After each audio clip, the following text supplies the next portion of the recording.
Halo, selamat malam pemirsa TVRI dimanapun Anda berada. Garuda versus Naga. Nah, bukan laga yang biasa. Masa depan dari tim Garuda untuk mengunci posisi 4 besar dalam Piala Dunia 2026 tentunya akan ditentukan esok malam 5 Juni 2025. Meskipun kita pernah menelan pil pahit kekalahan tipis 2-1 pada leg pertama Oktober 2024 lalu. Nah, kini saatnya misi balas dendam dikerahkan untuk kemudian melawan Dragon Team atau tim Naga ini. Dan menang adalah harga mati dalam kesempatan kali ini. Setidaknya kita butuh 3 poin untuk kemudian mengamankan posisi. Nah, dengan formasi pemain dan juga pelatih yang baru, Garuda diharapkan tentunya akan tampil maksimal walaupun 5 pemain kuncinya ini absen dalam laga kali ini. Kita akan lihat adu taktik dari 2 pelatih asal Eropa, yakni Branko Ivankovic dan juga Patrick Kluivert ini seperti apa nantinya dalam laga kali ini, dan tentunya bagaimana juga kans dari skuad Garuda untuk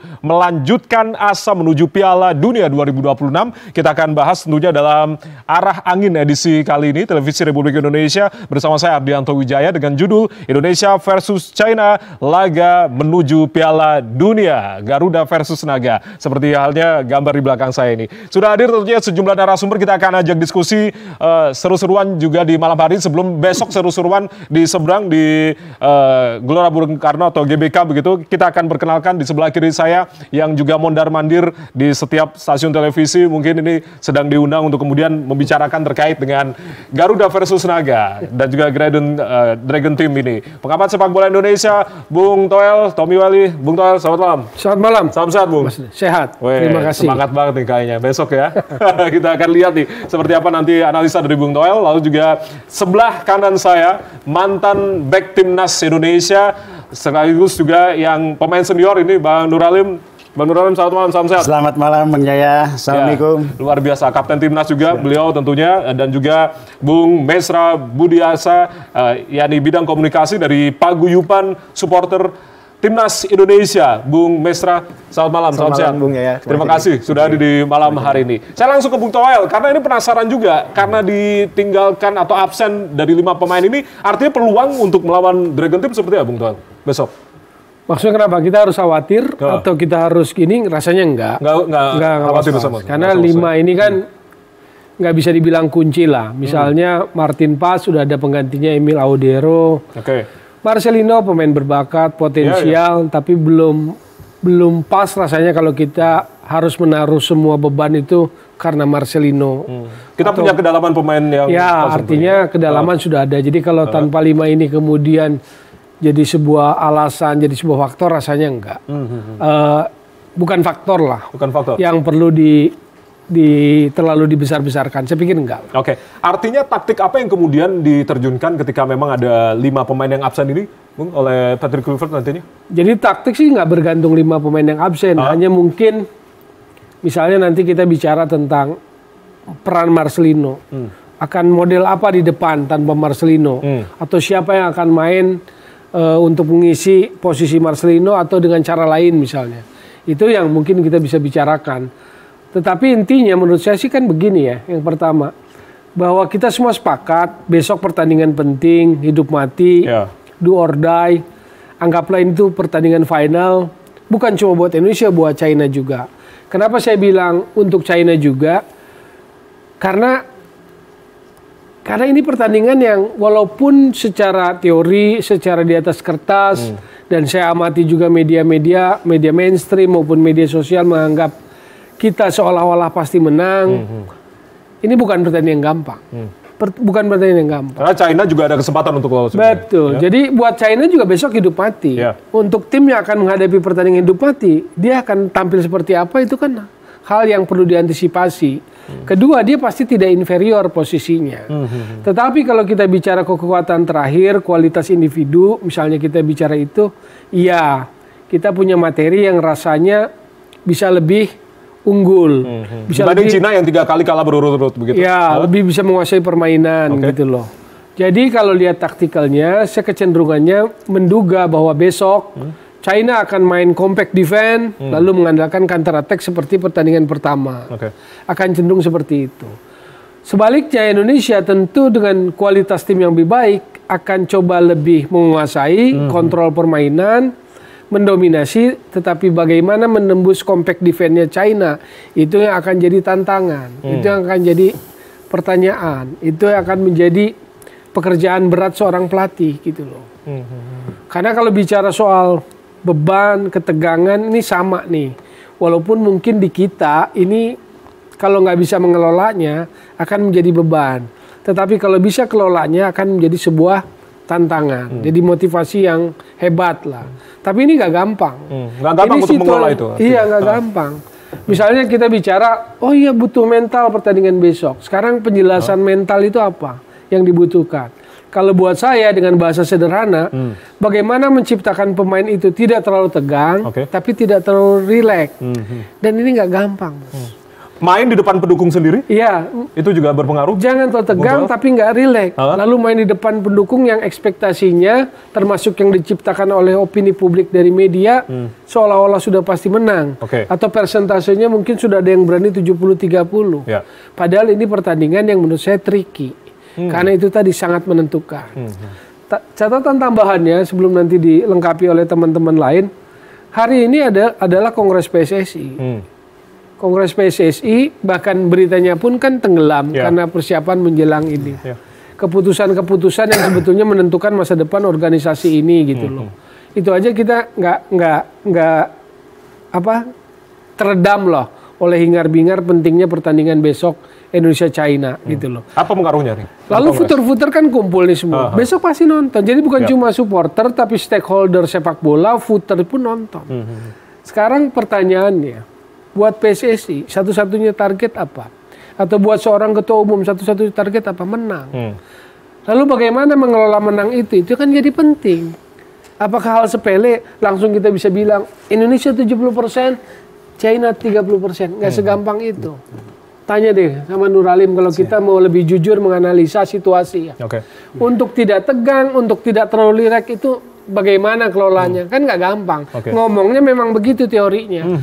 Apa pelatih nggak tegang? Pelatih pun tegang. Tapi dia berusaha menyembunyikannya, tidak ditampilkannya kepada pemain. Gitu loh. Kita langsung minta tanggapan dari sebagai mantan kapten timnas, Bang Nuralim, artinya untuk tidak menciptakan posisi tadi tadi suasana tadi. Maksudnya targetnya harus benar, targetnya gitu harus kan seolah. Tapi itu menurut saya sih situasi yang besok itu ya bikin deg-degan lah bahasa pasarnya, bahasa sederhananya. Benar. Sikis di lapangan sebagai mantan pemain sekaligus kapten seperti apa?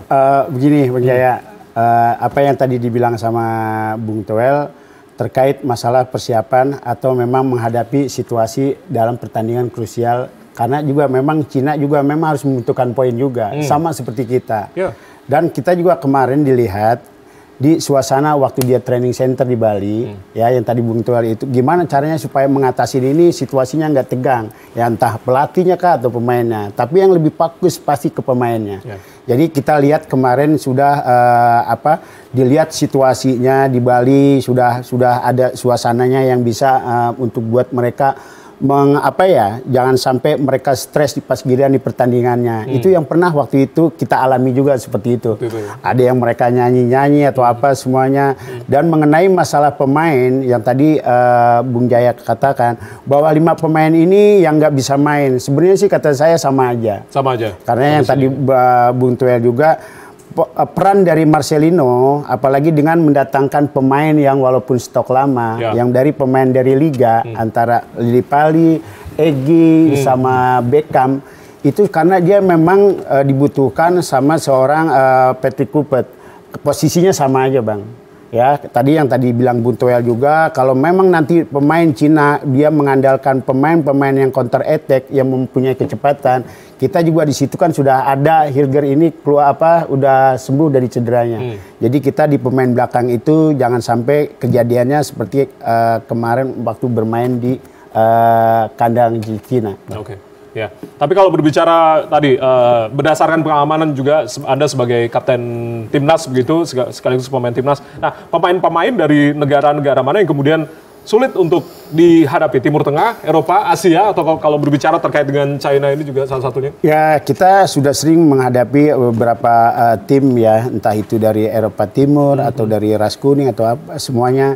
Yang kita hadapi sekarang ini sama aja, China itu sama seperti Korea, Bang. Sama seperti Korea? Mereka ulet, mereka juga memang mempunyai kecepatan. Jadi kita juga harus waspada di pertandingan melawan Cina ini. Jangan kita terlalu percaya diri bahwa yang tadi Bang Towel bilang 70% kita pasti menang, 30% atau apa enggak. Di situasi di lapangan nanti kemungkinan bisa berbeda, Bang. Nah itu, situasi di lapangan. Apa yang kemudian dinilai spesial oleh mantan pemain timnas untuk timnas Cina sendiri? Ya, kalau saya lihat mereka sudah siap ya, karena mereka juga di pertandingan yang ke-9 ini mereka tinggal selangkah lagi, dalam arti mereka harus merebut poin, Bang, untuk buat melangkah ke babak berikutnya, ke babak keempat, Bang. Oke, sebelum nanti ke Bung Maesra, artinya Bung Toel, apa yang kemudian menjadi istimewa dari tim The Dragon ini, para pemain-pemainnya, meskipun juga pelatihnya sama-sama Eropa begitu? Ya, maksud saya istimewa adalah karena mereka juga punya modal merasa menang, toh. Lalu mereka juga belum habis peluangnya untuk bisa lolos ke babak keempat. Maka mereka akan habis-habisan. Caranya, mungkin mereka akan compact defense. Compact defense, counter attack. Seperti waktu dia menang di kandangnya sendiri. Gol kedua, kalau masih ingat, itu kan ada bola direbut di tengah, lalu ada true pass, direct pass, Kyler pass yang strikernya kan tinggi besar, duel dia lolos, lalu berhadapan dengan gawang dan gol. Nah, situasi itu yang harus diantisipasi. Pelatih pasti tahu karena pasti udah baca semua. Cuma kan kalau kita duga, kalau China akan compact defense, akan 5 sampai 7 di depan area penaltinya, saya duga begitu, garis pertahanan dia akan di bawah. Bagaimana kita akan bongkar pertahanan itu? Kan secara taktikal itu kan. Lalu kenapa bahwa secara pengetahuan normatif kita rasa bahwa materi pemain kita punya modal untuk menang, ya saya sepakat itu. Tetapi dalam sepak bola, dalam pertandingan yang menentukan, yang butuh mentalitas kuat, yang sangat menegangkan seperti besok, saya ambil contoh yang kemarin final Liga Champions. Ada yang bisa prediksi bahwa PSG menang 5-0. Internya pun pasti nggak akan pernah bisa mengerti mengapa tiba-tiba dor 5-0. Jadi dalam sepak bola kadang ada situasi yang bahkan satu momen bisa mengubah semuanya. Dan yang itu yang maksud saya, itu harus dikelola dengan betul. Kalau publik, bahkan seorang wamen menulis probabilitas, lalu kalau kita mencernanya hanya dengan bulat-bulat gitu, saya nggak membantah itu. Probabilitasnya sekian persen, oke lah itu angka. Tapi ingat, sepak bola itu dimainkan oleh manusia. Bukan sekedar angka-angka saja, probabilitas. Iya, dimainkan oleh manusia. Kita bilang oleh Roma ini hebat di depan. Misalnya kita bilang apa lagi, Izes hebat di depan. Trio back kita gimana melihat kesiapan dari trio back ini? Itu yang saya maksud faktor manusia. Faktor manusia ini. Iya, jadi kita memprediksi sesuatu itu, perhitungkan faktor-faktor itu. Oke, Bung Toel, kesiapan dari trio back kita? Kan backnya banyak. Trio itu siapa yang dimaksud? Jesus, Ricky Ridho, dan juga Justin Hubner. Kecenderungannya orang akan menduga seperti itu karena penampilan yang baik saat menghadapi Bahrain. Gitu loh. Saya pun nggak membantah itu kalau kita bicara tren. Karena itu pertandingan krusial, besok apakah akan berani dia ubah komposisi itu atau tidak, saya nggak tahu. Karena kan antisipasi serangan balik juga dari China. Iya, kalau serangan balik bukan soal 3 back ini, soal di tengah. Kalau pertanyaan itu dari sudut pandang saya, jangan 2 di tengah, kita jangan kalah. Misalnya, atau kita bicara, kan tengahnya ada Tom Hai, Joey Pelopesi, ini agak teknikal nih ya. Calvin Verdong di kiri, Kevin Dick di kanan. Kalau 3 penyerangnya misalnya Romeni, saya pilih Yakob Sayuri di kanan. Dia misalnya akan sisir sayap dengan kecepatannya untuk bongkar pertahanan China. Maka saya duga yang sebelah kiri, ini bukan tipikal yang sangat winger. Berarti tipikal yang sangat ke dalam. Misalnya Lili Pali. Kenapa perlu Lili Pali agak ke dalam? Supaya tengah kita nggak kalah bola. Kalau hilang bola di tengah, mereka lah yang coba ambil. Jangan kejadian waktu di China. Begitu kalah bola, langsung di true pass, selesai. Kan cuma sekali passing dari tengah itu. Habis yang gol kedua kita. Nah, jadi kalau counter attack, antisipasinya bukan soal bicara 3 back. Tapi kalau 3 back, mungkin isunya siapa nih yang akan diturunkan besok, gitu loh. Kalau menurut Anda? komposisinya? Kecenderungannya ke arah sana ketika melihat tren dari permainan 3 Zaize, Ricky Ridho, dan Justin Hubner bagus. Cuman itu kan bulan Maret ya. Lalu ada kompetisi yang dijalani, lalu kemarin ada persiapan. Jadi pelatih akan lihat siapa yang paling maksimal, yang paling prima secara teknikal maupun secara mental kan. Ya. Lalu ada faktor lain, ada seorang Mes Hilger yang menurut saya secara reputasi individu dia punya ketokohan juga. Maksud saya gini loh, ada Zaize, captain segala macam, ada Calvin Verdong. Di antara naturalisasi itu dia merasa aku nggak jelek-jelek amat, meski orang menganggapnya secara kasar selalu dijadiin kambing hitam. Kalah itu karena Mes Hilger loh. Tapi pelatih belum tentu lihat gitu loh. Pelatih belum tentu lihat kayak begitu. Jadi kalau Anda tanya mana tiganya, 4 orang itu punya peluang jadi starter. 4 orang tadi ya? Punya peluang untuk jadi starter. Oke, saya langsung ke Bu Mesra. Bung, kalau melihat peluang terkait dengan Garuda versus Naga esok, Dragon Team? Ya, mungkin hampir sama ya. Cuman yang ada perlu tambahan, kita juga tidak bisa menganggap enteng China ya. Ya, karena memang seperti pertandingan-pertandingan seperti biasanya ketika di babak-babak krusial seperti ini menjelang penentuan itu pasti ada saja kejutan-kejutan.